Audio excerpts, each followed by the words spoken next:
welcome to Conquer IS fundamental right part 1।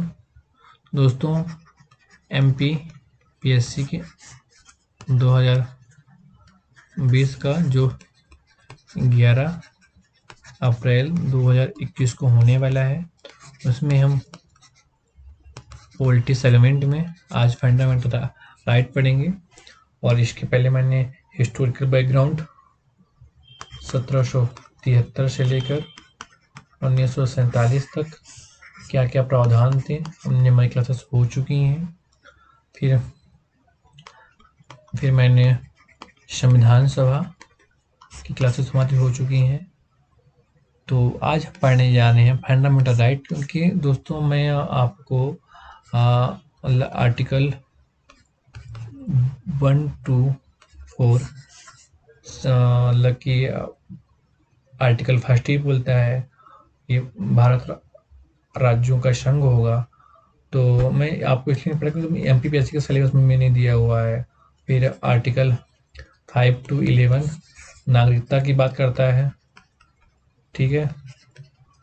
तो मैंने इसलिए इसको भी कर दिया क्योंकि इसमें सिलेबस में नहीं दिया हुआ है। तो सिलेबस में फंडामेंटल राइट बस दिया हुआ है, इसलिए मैं एमपीपीएससी सिलेबस के अकॉर्डिंग हमारी क्लासेस चल रही हैं। अगर आप लोग की रिक्वेस्ट होगी तो हम 1 से 4 और भारत क्या अलग क्या बोलता है और 1 से 5 की नागरिकता, ठीक है, इसको भी पढ़ा सकते हैं। आज हम पढ़ेंगे फंडामेंटल राइट, ठीक है। तो दोस्तों फंडामेंटल राइट इसको बोलते हैं मूल अधिकार। संविधान के भाग 3 में इसको डिफाइन है, ये आर्टिकल 1235 के बीच, ठीक है। तो फंडामेंटल राइट संविधान के भाग 3 भाग फर्स्ट में भारत क्या है, इसका नाम भारत का नाम इंडिया अर्थात भारत राज्यों का संघ होगा। फिर भाग सेकंड में नागरिकता आर्टिकल 5 to 11 और यहाँ 1 to 4। और भाग थर्ड में क्या है दोस्तों, आर्टिकल 12 to 35। फिर भाग 4 में डीपीएसपी आर्टिकल 36 to 51। फिर भाग 4 का क्लॉज ए 51A, ठीक है। ऐसे और आगे बढ़ते जाएंगे। तो हालांकि 22 भाग थी, अब हालांकि प्रिंट में 25 हैं। तो हम पढ़ने जा रहे हैं भाग 3 आर्टिकल 12 से 35, इसको बोलते हैं भारत का मैग्ना कार्टा। तो मूल रूप से संविधान में 7 मूल अधिकारों का प्रावधान किए गए हैं। पहला, क्षमता का अधिकार आर्टिकल 14 से 18। तो दोस्तों आपसे क्वेश्चन डायरेक्ट पूछा जाएगा, क्षमता का अधिकार किस आर्टिकल से दिया गया है। तो 14 से 18 आर्टिकल में दिया हुआ क्षमता का अधिकार। तो क्षमता का अधिकार 14 से 18 आर्टिकल में दिया गया है, और इसको फिर हम आर्टिकल डिटेल से पढ़ लेंगे। सेकंड, स्वतंत्रता का अधिकार आर्टिकल 19 से 22 में दिया गया है। थर्ड, शोषण के विरुद्ध अधिकार आर्टिकल 23 to 24 में दिया गया है। 4, स्वतंत्रता का अधिकार आर्टिकल 25 से 28 में दिया गया है।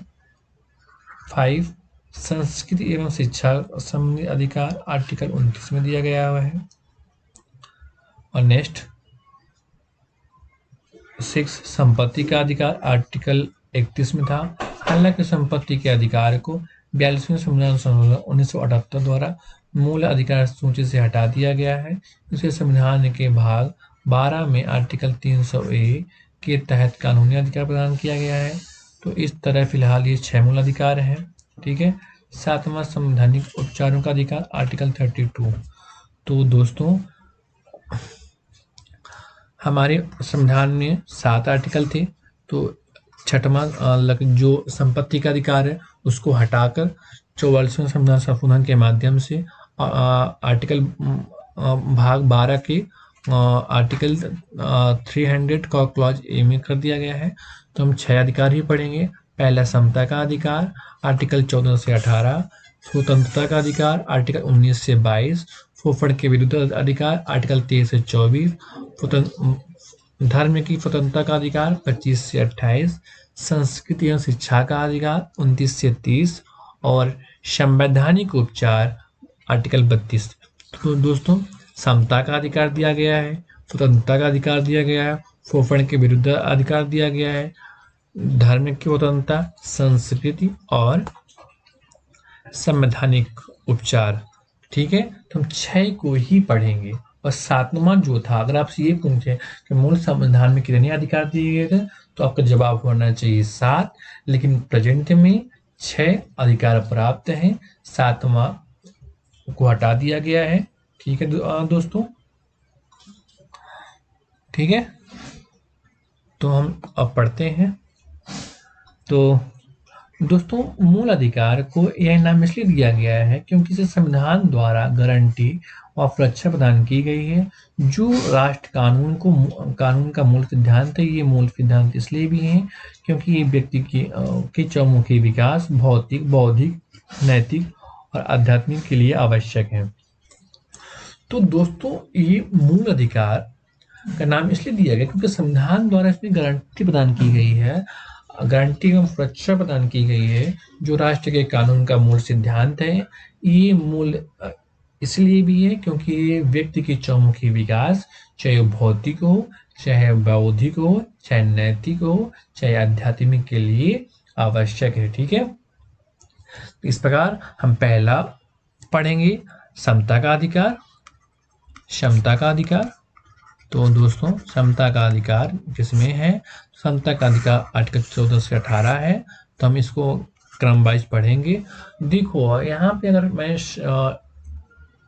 फंडामेंटल राइट की बात करूं तो आप फंडामेंटल राइट को लेकर आप supreme court, high court direct जा सकते हैं अगर जो आपका वॉल्यूशन होता है। ठीक है, मूल अधिकार जो दिए गए हैं 6, अगर आपका ये फंडामेंटल राइट वॉल्यूशन होता है तो आप डायरेक्ट सुप्रीम कोर्ट या हाई कोर्ट में आप अपील कर सकते हैं। ठीक है, बाकी केसेस में आप डायरेक्ट सुप्रीम कोर्ट में अपील नहीं कर सकते हैं। ठीक है, तो पहला पॉइंट आर्टिकल 14 विधि के समक्ष क्षमता और विधियों का समान संरक्षण। तो आर्टिकल 14 बोलता है विधि के समक्ष सभी समान होंगे, विधि के समक्ष सभी समान होंगे। ठीक है, अब विधियों का समान संरक्षण किया जाएगा, मतलब कानून का समान संरक्षण किया जाएगा। ठीक है दोस्तों, तो आर्टिकल 14 विधि के समक्ष क्षमता एवं विधियों का समान संरक्षण होगा। ठीक है, बी आर्टिकल 15 धर्म, मूल वंश, लिंग और जन्म के आधार पर विभेद पर प्रतिषेध। आर्टिकल 15 ये बोलता है धर्म, मूल वंश, लिंग और जन्म के स्थान के आधार पर विभेद पर प्रतिबंध लगाता है।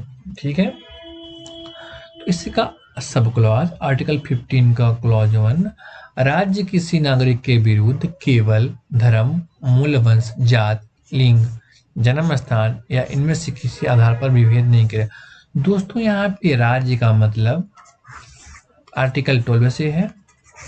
आर्टिकल 12 में सेंट्रल गवर्नमेंट, उसकी कार्यकालीय मतलब विधायकी बॉडी, राज्य विधानसभा उसकी बॉडी और लोकल बॉडी, तो उससे मिलकर आर्टिकल 12 का निर्माण होता है।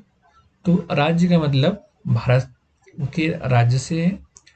तो आर्टिकल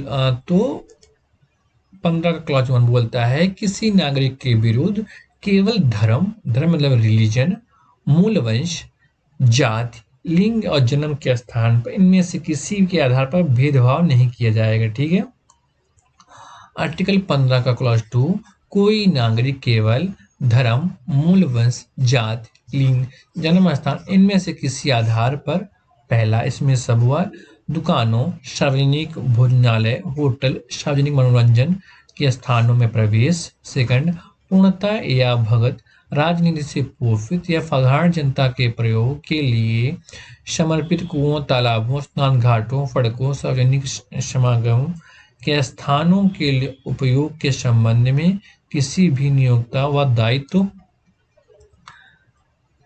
निर्बंधन या शर्त के अधीन नहीं होगा। तो आर्टिकल 15 का क्लॉज 2 बोलता है कोई नागरिक केवल धर्म, मूल वंश, जात, लिंग, जन्म या इनमें से किसी आधार पर विभेद नहीं करेगा। इसका मतलब ये है, चाहे वो दुकान हो, चाहे सार्वजनिक भोजनालय हो या होटल हो, सार्वजनिक मनोरंजन के स्थानों में प्रवेश करने से मना नहीं कर सकता। पूर्णतः या भगत राज्य निधि से पोषित, मतलब सरकार के द्वारा पोषित, साधारण जनता के प्रयोग में समर्पित मतलब सार्वजनिक कुआं, तालाब, स्नान घाटों या कि सड़क या सार्वजनिक समागम स्थानों के उपयोग के संबंध में किसी नियोक्ता का दायित्वों का मना नहीं कर सकता। ठीक है। आर्टिकल 15 का क्लॉज 3, इस अनुच्छेद की कोई बात राज्य को स्त्री और बालकों के लिए कोई विशेष उपबंध करने से निवारित नहीं करेगा। ठीक है। आर्टिकल 15 का 3 क्लॉज 3, इस अनुच्छेद के अंतर्गत कोई भी बात राज्य मतलब आर्टिकल 12, तो भारत सरकार या कि राज्य सरकार स्त्रियों और बालकों के कोई विशेष उपबंध करने से निवारित नहीं करेगी। ठीक है दोस्तों। नेक्स्ट आर्टिकल 15 का क्लॉज 4, इस अनुच्छेद में आर्टिकल 29 का क्लॉज 2 की कोई भी बात राज्य को सामाजिक और शैक्षणिक दृष्टि से पिछड़े हुए नागरिकों को किन्हीं वर्गों में उन्नति या अनुसूचित जाति और अनुसूचित जनजातियों के लिए कोई विशेष उपबंध करने से निवारित नहीं करेगी। तो आर्टिकल 15 का क्लॉज 4 बोलता है कि यह अनुच्छेद 29 का क्लॉज 2 में कोई भी बात, यहाँ अल्पसंख्यकों की बात की गई है, तो आर्टिकल 29 में तो कोई भी बात राज्यों को सामाजिक और शैक्षणिक दृष्टि पिछड़े हुए नागरिकों को किन्हीं वर्गों की उन्नति के लिए, चाहे अनुसूचित जाति हो या जनजाति को, विशेष उपबंध से निवारित नहीं करेगी। ठीक है। तो ये जो आर्टिकल ये जो है तो संविधान के पहला संविधान संशोधन के माध्यम से 1951 में जोड़ा गया। तो आपसे डायरेक्ट पूछा जाएगा कि पहला फर्स्ट संविधान संशोधन कब किया गया, तो आपका जवाब होना चाहिए 1951, 1951 में। ठीक है। तो आर्टिकल 15 का क्लॉज 5, इस अनुच्छेद में आर्टिकल 19 के उपखंड 6 में कोई बात राज्य को सामाजिक शैक्षणिक दृष्टि से पिछड़े हुए नागरिकों के किन्हीं वर्गों की उन्नति के लिए, अनुसूचित जाति अनुसूचित जनजातियों के लिए मना नहीं करेगा। ठीक है। तो ये दोस्तों ये कब जोड़ा गया, तो ये 93 संविधान संशोधन 2005 के तहत जोड़ा गया। ठीक है।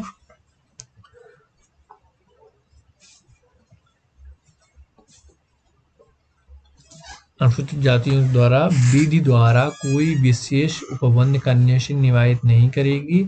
जहां तक ऐसे विशेष उपबंध का आर्टिकल 30 का निर्दिष्ट अल्पसंख्यकों को शिक्षा संस्थानों से भिन्न शिक्षा संस्थाओं में, जिनके अंतर्गत प्राइवेट शिक्षा संस्थाएं भी हैं, चाहे वे राज्य से सहायता प्राप्त हो या नहीं, प्रवेश से संबंधित है। आर्टिकल 15 का क्लॉज 5, इसके अंतर्गत ये बोला जाता है आर्टिकल 19 के उपखंड 6 में कोई भी बात राज्य को सामाजिक व शैक्षणिक दृष्टि से पिछड़े हुए नागरिकों के किन्हीं वर्गों की उन्नति के लिए, अनुसूचित जाति और जनजातियों के लिए विधि द्वारा कोई विशेष उपबंध करने से निवारित नहीं करेगा। जहां तक ऐसे उपबंध होंगे तो क्लॉज आर्टिकल 30 का क्लॉज 1 में निर्दिष्ट अल्पसंख्यकों शिक्षकों से भिन्न संस्थाओं, जिनके अंतर्गत प्राइवेट शिक्षण संस्थाएं भी हैं, चाहे वे राज्य से सहायता प्राप्त हो या नहीं। ठीक है।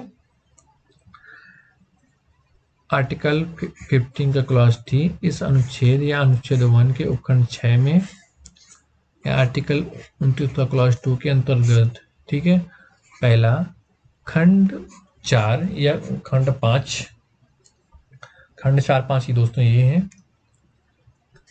ठीक है।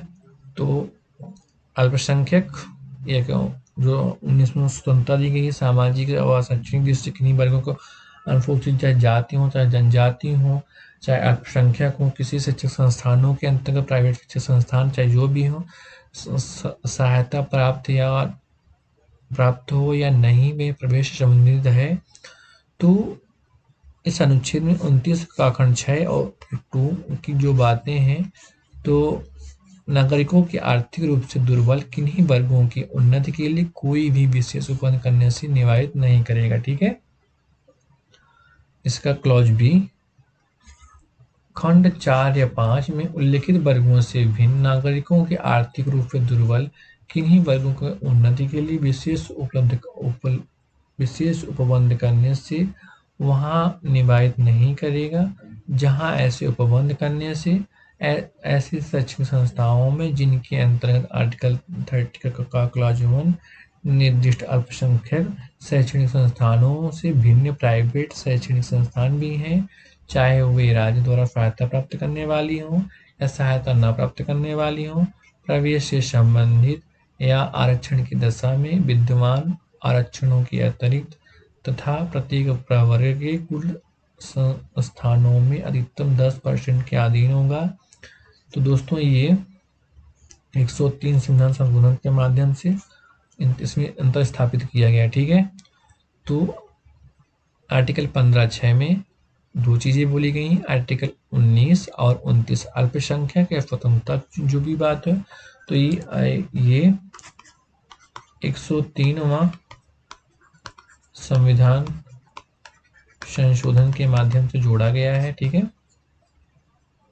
दोस्तों, तो इसमें 4-5 में खंड जो बोला गया है, तो नागरिकों के आर्थिक रूप से अगर जो लड़के आर्थिक रूप से कमजोर हैं, दुर्बल है, किन्हीं वर्गों में चाहे किसी भी वर्ग में आते हों, किन्हीं वर्गों में उन्नति के लिए कोई विशेष उपबंध करने से वहाँ निवारित नहीं करेगी। जहाँ ऐसे उपबंध ऐसी शैक्षणिक संस्थाओं में जिनके आर्टिकल अल्पसंख्यक 30 का क्लॉज 1 में निर्दिष्ट अल्पसंख्यक शैक्षणिक संस्थानों से भिन्न प्राइवेट शैक्षणिक संस्थान भी हैं, चाहे वे राज्य द्वारा सहायता प्राप्त पाने वाली हों या सहायता न पाने वाली हों, प्रवेश से संबंधित आरक्षण की दिशा में विद्यमान आरक्षण के अतिरिक्त प्रत्येक प्रवर्ग में कुल 10% का आरक्षण।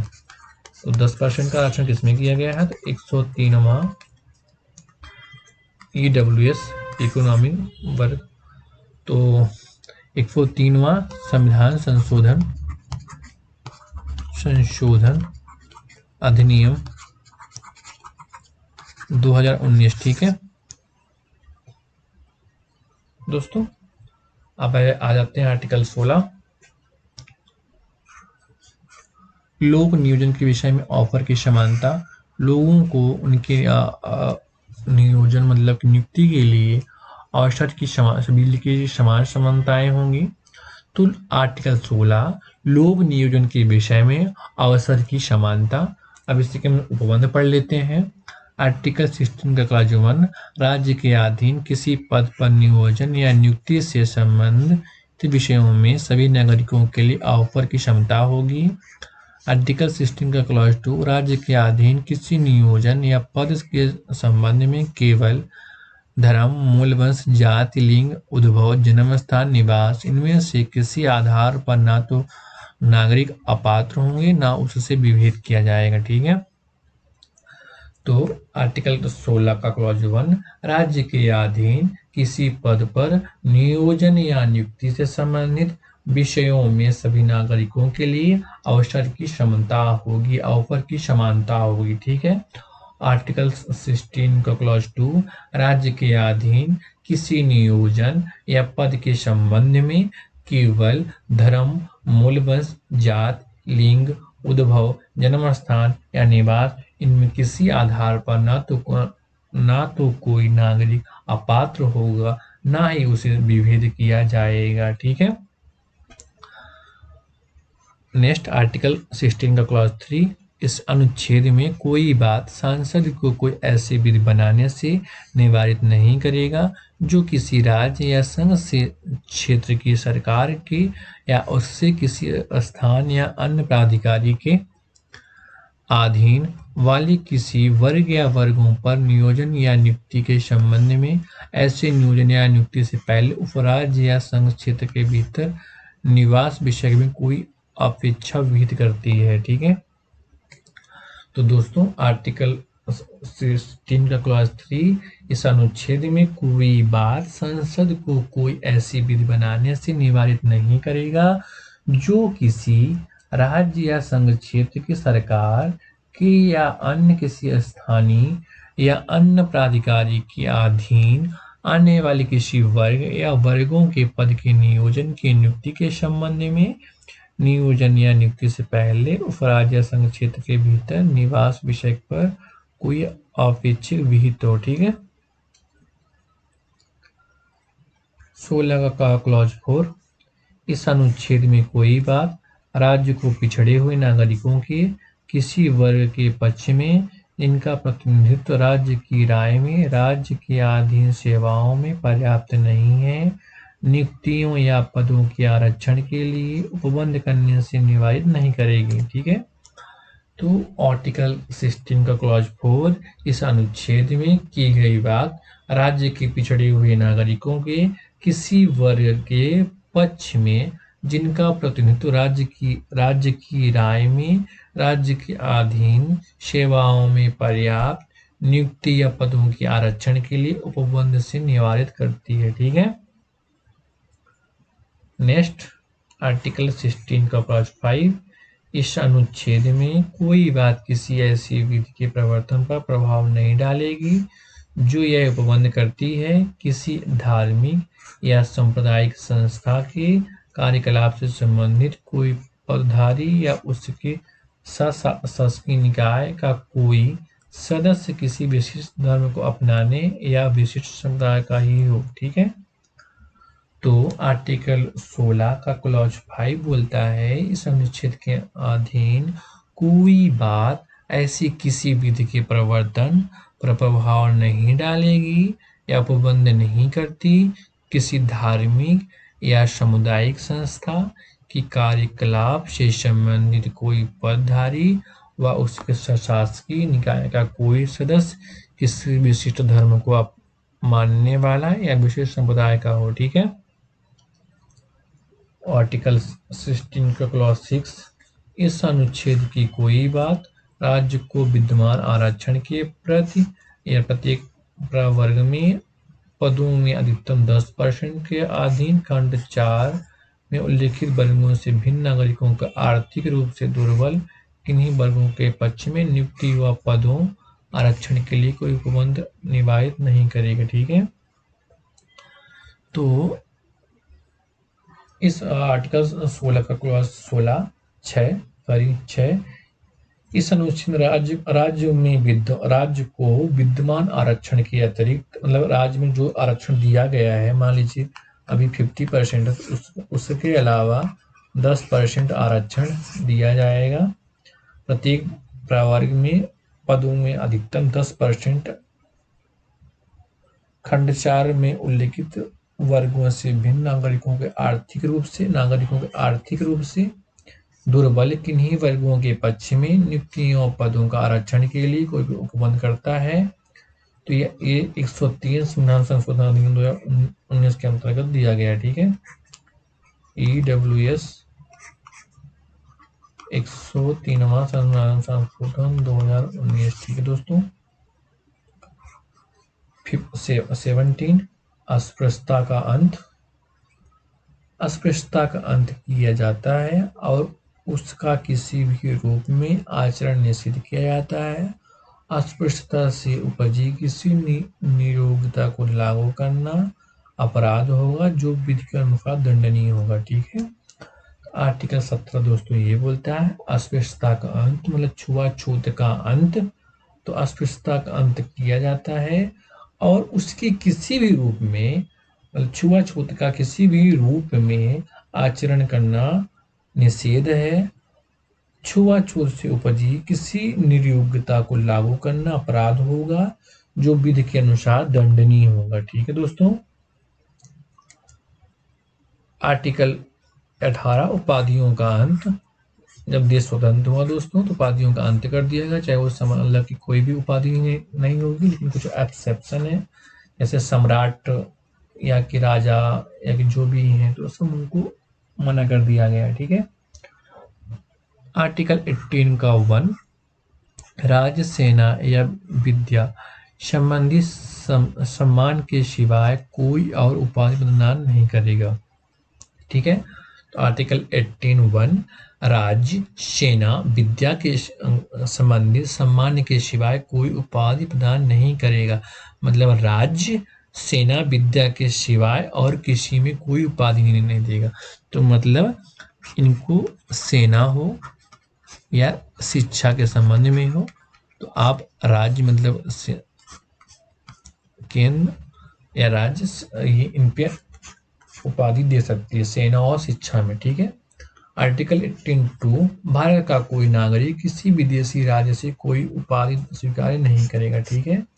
18 का क्लॉज 2 बोलता है भारत का कोई नागरिक किसी विदेशी राज्य से कोई उपाधि स्वीकार नहीं करेगा। ठीक है। नेक्स्ट 18 का क्लॉज 3, कोई व्यक्ति जो भारत का नागरिक नहीं है राज्य के अधीन लाभ या विश्वास के किसी पद को धारण करते हुए किसी विदेशी राज्य से कोई उपाधि राष्ट्रपति की सहमति के बिना स्वीकार नहीं करेगा। 18 का क्लॉज 3 बोलता है कोई भी व्यक्ति जो भारत का नागरिक नहीं है राज्य के अधीन लाभ या विश्वास किसी भी पद को धारण करते हुए किसी विदेशी राज्य से कोई उपाधि बिना राष्ट्रपति की सहमति से स्वीकार नहीं करेगा। ठीक है। तो नेक्स्ट आर्टिकल 18 का क्लॉज 4, राज्य के अधीन लाभ या विश्वास का पद धारण करने वाला कोई व्यक्ति किसी विदेशी राज्य से या उसके अधीन किसी रूप में कोई भेंट, उपलब्धि या पद राष्ट्रपति की सहमति के बिना स्वीकार नहीं करेगा। ठीक है। आर्टिकल 18 क्लॉज 4, राज्य के अधीन लाभ, विश्वास का पद धारण करने वाला कोई भी व्यक्ति किसी विदेशी राज्य से या उसके अधीन किसी भी रूप में भेंट या उपलब्धि या पद राष्ट्रपति की सहमति बिना स्वीकार नहीं करेगा। ठीक है दोस्तों, तो मैंने आपको आज क्या क्या पढ़ा दिया, आज क्या बता देता हूँ। मैंने आपको आज 6 आर्टिकल पढ़ा दिए। समता का अधिकार, स्वतंत्रता का अधिकार, शोषण के विरुद्ध अधिकार, धर्म की स्वतंत्रता, संस्कृत और शिक्षा का अधिकार और एक संवैधानिक उपचार। तो मैंने आज ये डिस्कस किया आर्टिकल 14 टू आर्टिकल 18। अब हम नेक्स्ट क्लास में स्वतंत्रता का अधिकार पढ़ाएंगे, आर्टिकल 19 से 22, फिर शोषण के विरुद्ध अधिकार 23 से 24, फिर धर्म की स्वतंत्रता 25 से 28, फिर संस्कृत शिक्षा का अधिकार 29 से 30, फिर संवैधानिक उपचार आर्टिकल 32, फिर तो मैंने आपको ये पढ़ा दिया 14 विधि के समक्ष समता, विधियों का समान संरक्षण। आप इतना ही याद कर लीजिए, बहुत इंपॉर्टेंट है, इतना ही बस कर लीजिए। 1 मिनट। तो दोस्तों काम इतने से हो जाएगा।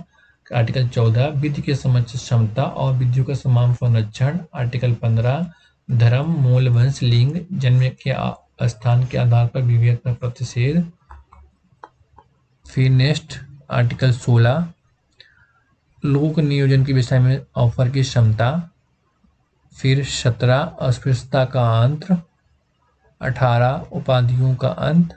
एग्जाम में इससे भी आपसे पूछ लेगा, इतना अगर आपको पहले आप ये वो कर लीजिए। तो thanks for watching this video, hit the bell icon button, subscribe the channel, like and share the video. तो बहुत बहुत धन्यवाद।